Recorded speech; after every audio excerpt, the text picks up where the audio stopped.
Have you ever felt exhausted all day? Then the moment you finally lie down, your mind decides it is time to hold a meeting with every fear you have ever had. Have you ever wondered why peace feels so close at night, yet somehow your thoughts keep pushing it farther away? Welcome back to the channel. Tonight we are going to slow everything down. This is not a performance, not a race, not a test. It is a long, gentle journey into Buddhism and wisdom for deep sleep. The kind of sleep that does not only rest the body, but also softens the heart and clears the mind. We will not try to defeat thoughts. We will learn to stop feeding them. We will not try to force calm. We will practice returning. And we will not treat sleep as a prize we earn by being perfect. We will treat sleep as something the body naturally allows when the mind stops gripping life like a clenched fist. Two truths will guide us. The first is that deep sleep is often blocked not by the day itself, but by the way the mind carries the day into the night. The second is that the path of awakening is not separate from ordinary life. Even your bedtime can become practice. Even your restless thoughts can become teachers. Even your struggle can become the doorway to wisdom, compassion, and a calmer destiny shaped by the seeds you plant in attention. Let me tell you a story to carry us into the night, because stories help the nervous system relax. There was someone I will call Sophia. Sophia looked fine in the daytime. She was responsible, capable, and she could keep moving even when she felt tired. But when night arrived, Sophia felt like the whole world stopped talking, and her mind started talking twice as loud. At first Sophia thought it was just stress. Then she thought it was just caffeine. Then she thought it was just screens. She tried different routines. She tried white noise. She tried doing more during the day so she would be more tired at night. She tried forcing herself to sleep, like sleep was a job interview she had to pass. But the harder she tried, the more her body tightened. The bed became a stage, and the mind became a critic. Some nights Sophia would fall asleep, but not deeply. She would wake up feeling like she never fully landed. Other nights she would lie there for hours, watching the ceiling, feeling time drip slowly, feeling the pressure of tomorrow rising like a shadow. One night Sophia sat up in the dark, feeling frustrated, and she said something out loud that startled her. "I am not afraid of being awake. I am afraid of the thoughts that show up when I am awake." She realized the real enemy was not the night. The real enemy was the inner habit of turning silence into danger. The next day Sophia visited her uncle, a quiet man named Tenzin who had lived a normal life, worked, raised family, faced losses, and still carried a steady calm that did not feel like denial. Sophia had always assumed he was simply built differently, but now she was tired enough to ask. They sat with tea near a window. Sophia admitted the truth. "I cannot sleep. My mind will not let me. I try to solve everything at night. I replay conversation. I fear the future. I judge myself. I do not know how to stop." Tenzin listened and nodded. Then he said a sentence that felt simple but hit deep. "Your mind is not trying to destroy you. Your mind is trying to protect you in an untrained way." Sophia asked, "Protect me from what?" Tenzin said, "Protect you from uncertainty. Protect you from impermanence. Protect you from the truth that you cannot control everything." When the world becomes quiet, the mind thinks it must become louder to keep you safe. It produces thoughts the way a guard dog barks. But barking all night does not protect the house. It only keeps everyone awake. Sophia felt tears rise because she recognized herself in that image. She had been treating her mind like an enemy. But what if it was a frightened protector that needed training, not punishment? Tenzin told her about a small teacher he respected, a woman named Nia who guided people in Buddhist practice in a way that felt grounded. Not mystical, not preachy, just honest training. Sophia agreed to meet her. That evening Sophia went to a simple room where a few people sat quietly. No dramatic music, no pressure. Nia greeted Sophia with warmth that did not try to fix her quickly. Sophia told her what she told Tenzin. Nia did not look surprised. She said, Many people think sleep problems are only physical. Sometimes they are, but often sleep problems are a symptom of clinging. The mind gripping life. When you learn to release the grip, sleep returns more naturally. Sophia asked, "How do I release the grip when my thoughts feel non-stop?" NEA said, "We begin by changing your relationship with thoughts. Thoughts are not commands. Thoughts are events. They rise and pass. The suffering comes when you treat them like orders you must obey, or threats you must solve right now." NEI asked Sophia to close her eyes for a moment and notice the breath. Not control it, just notice. Sophia tried and immediately thoughts arrived. Planning, worry, memory, self-criticism. Sophia opened her eyes, embarrassed. NEA smiled. Good. That means you can see. People suffer most when they cannot see what the mind is doing. You are already beginning, Sophia said. But seeing does not stop it. NEA said. Not instantly, but seeing is the first form of freedom. When you see a thought as a thought, you stop being fully inside it. That small distance is the space where wisdom grows. Then NEA taught Sophia something that sounded almost too gentle to work. When a thought comes, do not wrestle it. Name it softly, then return to the body. Sophia asked why naming helps. NEA said, because naming is a lantern. Without a lantern, you think the rope on the road is a snake. You panic. With a lantern, you see it is a rope. The fear was real, but the object was misunderstood. Overthinking often mistakes imagination for reality. Naming turns on light. Sophia went home that night and tried. She lay down, and as always, the mind started. A work email, a future bill, a conversation that felt awkward, a fear about health, a fear about being judged. The mind ran like it was trying to outrun silence. Sophia remembered NEA. Name it softly. So she tried. Planning thought, memory thought, fear thought, self-criticism thought. At first it felt silly, but something happened. The mind still spoke, yet it spoke with less authority. It was no longer a judge delivering a verdict. It was a radio playing in the background. Sophia returned to the body. The weight of her life, the warmth of the blanket, the slow rise and fall of breath. She did not force breath to be deep. She let it be ordinary. Ordinary felt safe. The nervous system likes ordinary. Then another thought arrived, sharp and familiar. What if you do not sleep? Tomorrow will be ruined. This is always your problem. You are failing again. Sophia felt the body tighten, because this was the thought that usually started the real spiral. The fear of not sleeping becomes the fuel that blocks sleep. Sophia recognized this as the second arrow. The first arrow is being awake. The second arrow is hating being awake and turning it into a personal identity. NEA had spoken about this. Pain is inevitable. The second arrow is optional. Sophia whispered inwardly. Second arrow. Then she added, this is hard, and I am human. That compassion sentence softened something deep. The inner violence decreased. Without inner violence, the body had more room to rest. Sophia slept a little better that night. Not perfect, but better. And better was enough to create trust. Trust is important. The body cannot fully release when it does not trust. When you trust that you can handle wakefulness gently, you stop panicking about it, and sleep arrives more easily. Over the next days, Sophia returned to NEI and asked for deeper teachings, because she sensed something. This was not only about sleep. This was about liberation from the habit of clinging. NEA said, yes, deep sleep and deep awakening are cousins. They both require letting go. In awakening, you let go of false stories that create suffering. In sleep, you let go of control so the body can restore itself. The same clenching blocks both. Sophia asked, what am I clinging to at night? NEA said, often you cling to certainty. You cling to control.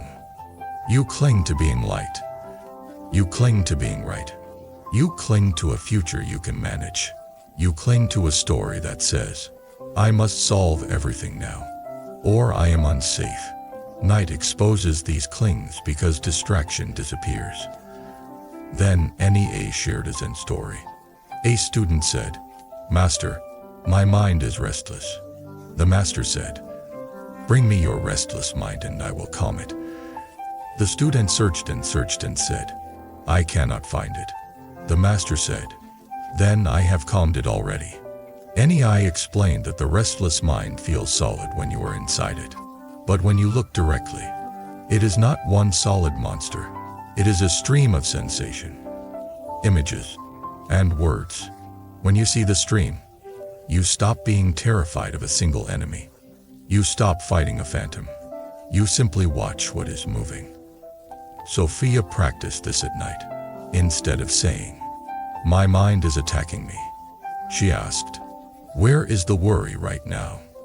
She found it in the chest, a tightness, a pressure. Then she found it in the throat, a dryness. Then in the forehead, a tension. She watched it like weather. And because she watched it, it changed. Not always quickly, but always eventually. Impermanence began to work. NEA said, Impermanence is your ally at night. Everything changes, including your thoughts, including your feelings, including this moment of wakefulness. When you forget impermanence, you think, I will never sleep. I will always be like this. That is a story that creates despair. When you remember impermanence, you say, This is a wave. It will pass.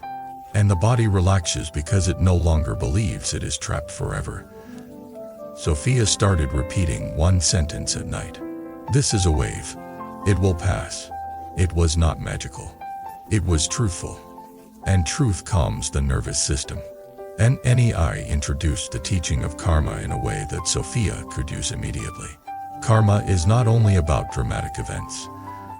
Karma is what you repeatedly feed with attention. If you feed the fear loop every night, the loop becomes stronger.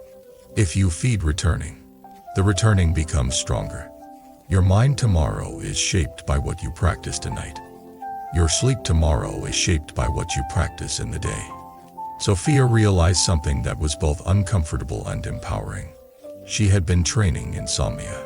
Every night she fought, checked the clock, judged herself, scrolled, panicked, and strengthened the association that bed equals struggle. That was karma as conditioning. But she could train a different association. Bed equals softness.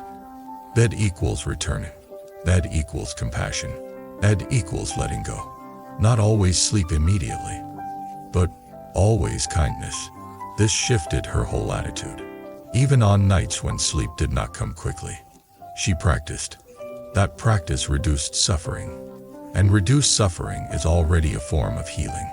NEA then taught Sophia a simple way to close the day so the night carries less weight. She called it releasing the day. Not as a list, but as a feeling. Sophia would lie down and imagine setting down a heavy bag at the door of the night. Not denying responsibilities. Not forgetting life. Just saying, not now. Now is rest. She would offer one honest reflection. Where did I create suffering today? Where did I reduce suffering today? Then she would forgive herself for being human and plant one intention for tomorrow. Small and realistic.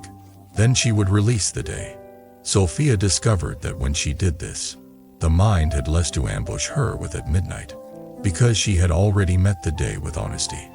Unmet guilt becomes nighttime noise. Met guilt becomes learning. That is wisdom. This is where Buddhist practice becomes deeply practical. If you live with harsh speech, gossip, deceit, or constant stimulation, your mind will carry residue into the night. But if you live with cleaner intention, cleaner speech, and more compassion, your mind rests more easily. Ethics and sleep are connected, not because of punishment, but because of cause and effect. A mind that must hide cannot rest fully. A mind that is more honest sleeps more softly. Sophia tested this. She noticed that on days when she spoke sharply, she replayed it at night. On days when she held resentment, she dreamed with tension. On days when she scrolled late, her mind stayed bright and restless. But on days when she practiced kindness, set boundaries calmly, and reduced stimulation, her nights were smoother. So Sophia began practicing daytime wisdom as part of sleep practice. Not in a strict way, in a gentle way. She paused before reacting in conflict, because she did not want to carry regret to bed. She practiced right speech, speaking truth without cruelty. She reduced gossip, because gossip made her mind dirty and restless later. She took small walks without her phone, letting the mind clear naturally. She practiced compassion toward herself, because self-hatred is fuel for insomnia. This changed her destiny in a quiet way. Not destiny as superstition, but destiny as the direction of the mind. When the mind becomes kinder, life becomes more livable.